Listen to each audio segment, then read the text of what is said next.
महाराष्ट्र से खबर है, मुंबई से खबर है। मुंबई की सियासत में एक बार फिर से बड़ा धमाका होता हुआ नजर आ रहा है, क्योंकि यहाँ पर नोटों की गड्डी का जो मामला था वो उद्धव ठाकरे के घर तक पहुंच गया। उद्धव ठाकरे के राइट हैंड ने ऐसा कुछ किया है कि मुंबई से दिल्ली तक भूचाल आ गया है और बड़ी कार्रवाई की भी तैयारी हो रही है उद्धव ठाकरे पर, उद्धव ठाकरे के करीबियों पर। ये बड़ी कार्रवाई हो सकती है, तो दिखाते हैं, आपको बताते हैं क्या है पूरा मामला। आप भी इस वीडियो को शेयर करें, कमेंट करके अपनी राय जरूर दें।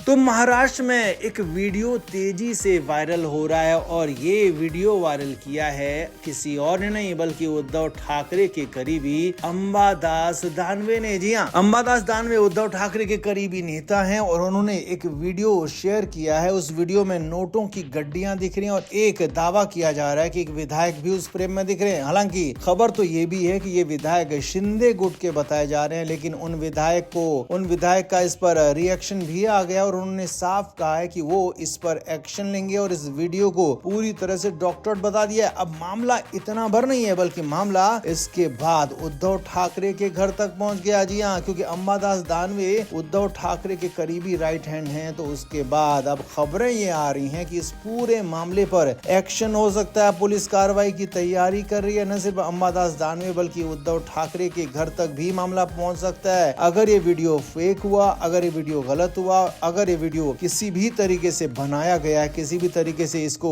डॉक्टरेट किया गया है, इधर उधर छेड़छाड़ की गई है, तो उसके बाद न सिर्फ अंबादास दानवे पर बल्कि बड़ी खबर यह है कि उनके आका उद्धव ठाकरे तक भी कार्रवाई हो सकती है। इसीलिए खबर यह है कि ये पूरा मामला मातोश्री तक पहुंच गया। और यही नहीं, मुंबई से दिल्ली तक ये पूरी हलचल हो गई है। मुंबई से दिल्ली गृह मंत्रालय तक ये मामला बताया गया कि इस तरह से पार्टी के नेताओं के खिलाफ बातें हो रही है, पार्टी के नेताओं को इस तरह से बदनाम करने की कोशिश हो रही है। और इसीलिए अंबादास दानवे के बहाने अब उद्धव ठाकरे के गिरेबान तक न सिर्फ पुलिस बल्कि दिल्ली से सेंट्रल की एजेंसियां भी पहुंच सकती हैं। जो उद्धव ठाकरे अब तक बचे हुए थे, जो उद्धव ठाकरे अब तक कोशिश कर रहे थे कि उनका कोई बाल भी बांका ना कर पाए, तो उन्हीं उद्धव ठाकरे को अब यहाँ पर पूरी तरीके से शिकंजे में लिया जा सकता है। सियासी पूरी तरह से अकड़ उनकी जा सकती है और अंबादास दानवे का ये जो कांड है नोटों की गड्डी वाला, ये उनके गले की फांस बन सकता है। इसीलिए खबर यही है कि उद्धव ठाकरे पर अब कड़ी कार्रवाई हो सकती है। नोटों की गड्डी का जो मामला है वो सीधे उनके घर तक, मातोश्री तक इसका रिएक्शन पहुंच गया है। इसका पूरा का पूरा ठीकरा उद्धव ठाकरे तक पर भी फोड़ा जा सकता है। तो कुल मिलाकर ठाकरे मुश्किल में फंस गए हैं। अंबादास दानवे ने उन्हें फंसा दिया बुरी तरीके से। तो आप इस पर क्या कहेंगे? आप भी कमेंट करके जरूर से जरूर बताएं, वीडियो को शेयर भी करें।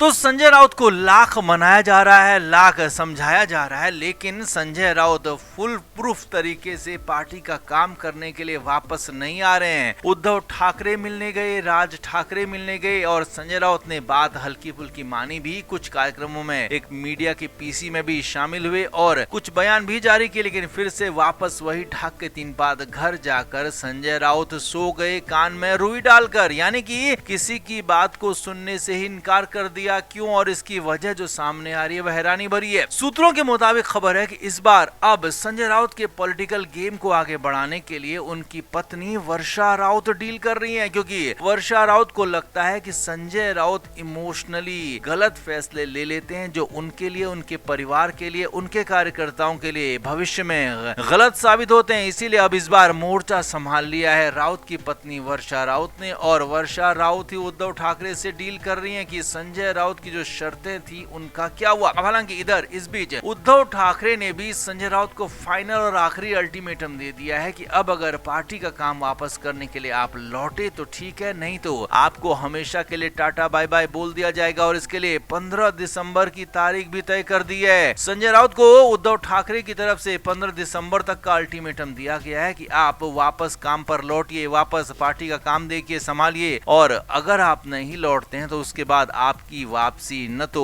उद्धव की शिवसेना में होगी और ना ही किसी और पार्टी में होने दी जाएगी। यानी कि इस तरीके से एक तरह से साफ साफ धमका भी दिया गया है, ऐसी खबरें आ रही हैं। और खबर तो ये भी है कि राज ठाकरे लगातार उद्धव ठाकरे पर प्रेशर बना रहे हैं कि संजय राउत को या तो वापस लेकर आओ या फिर संजय राउत को भूल जाओ, आगे बढ़ो। क्योंकि उद्धव ठाकरे ने बीच में शर्त रखी थी कि संजय राउत के आने के बाद ही राज ठाकरे के साथ सीटों के गठबंधन पर फैसला होगा, सीट शेयरिंग पर पर फैसला होगा। इसीलिए उद्धव ठाकरे पर प्रेशर बना रहे हैं राज ठाकरे की कैसे भी संजय राउत से हाँ या ना की बात बुलवाई जाए, कंफर्म जो भी हो वो करवाया जाए और उसके बाद आगे बढ़ा जाए। तो कुल मिलाकर अब सब कुछ मामला ठहर गया है संजय राउत पर, जो अब 15 तारीख का अल्टीमेटम दिया गया है। 15 तारीख संजय राउत क्या कहते हैं, क्या करते हैं, देखने वाली बात होगी। तो आपका इस पर क्या कहना है, आप भी कमेंट करके जरूर से जरूर बताएं, वीडियो को शेयर भी करें।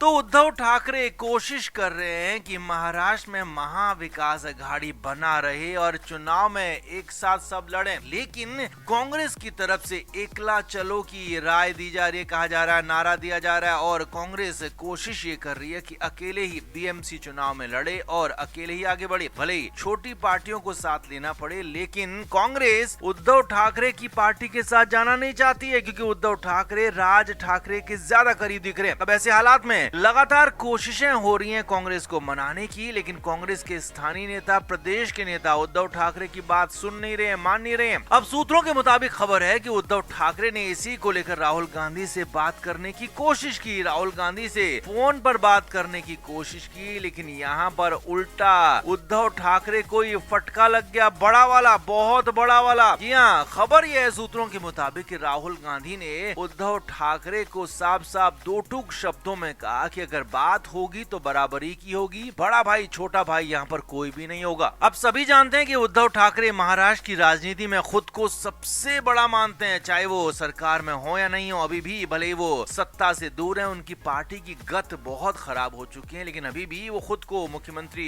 देवेंद्र फडणवीस तक से भी ऊपर मानते हैं और इसी कंडीशन में वो राहुल गांधी से भी बात कर रहे थे और यहाँ पर काफी कुछ हो गया। अब यहाँ पर खबर यह है सूत्रों के मुताबिक कि राहुल गांधी की तरफ से साफ साफ शब्दों में कहा गया कि अगर आपको साथ में चुनाव लड़ना है तो बात बराबरी की होगी। आप ये नहीं कहोगे कि हम आपको ये देंगे, हम आपको वो देंगे, बल्कि बात ये होगी कि हमें और आपको क्या क्या मिलेगा। अब हालांकि यहाँ पर उद्धव ठाकरे कोशिश करते रहे, क्योंकि उद्धव ठाकरे अंदर खाने तो यही चाहते हैं कि कांग्रेस बस साथ में आ जाए, पीछे पीछे खड़े हो जाए, लेकिन कांग्रेस को बगल में खड़ा करना उद्धव ठाकरे भी नहीं चाहते हैं। इसीलिए उद्धव ठाकरे यहाँ पर अलग तरीके से बात करने की कोशिश की तो राहुल गांधी ने रगड़ दिया। जी हाँ, खबरें आ रही है सूत्रों के मुताबिक उद्धव ठाकरे को साफ साफ दो टूक कहा और उसके बाद फोन काट दिया गया, यानी कि उद्धव ठाकरे की बात को सुना तक नहीं। अब इसके बाद उद्धव ठाकरे के हालात खराब हो गए, क्योंकि कांग्रेस साथ में नहीं आएगी तो उद्धव ठाकरे के लिए बीएमसी चुनाव भी बोरिया बिस्तर बंद करने वाला ही होगा। अब ऐसे में खबर यह है कि इसके बाद शरद पवार को फोन लगाया गया। जी हाँ, उद्धव ठाकरे की तरफ से शरद पवार को फोन लगाया गया, अपना दुखड़ा सुनाया गया। रोते रोते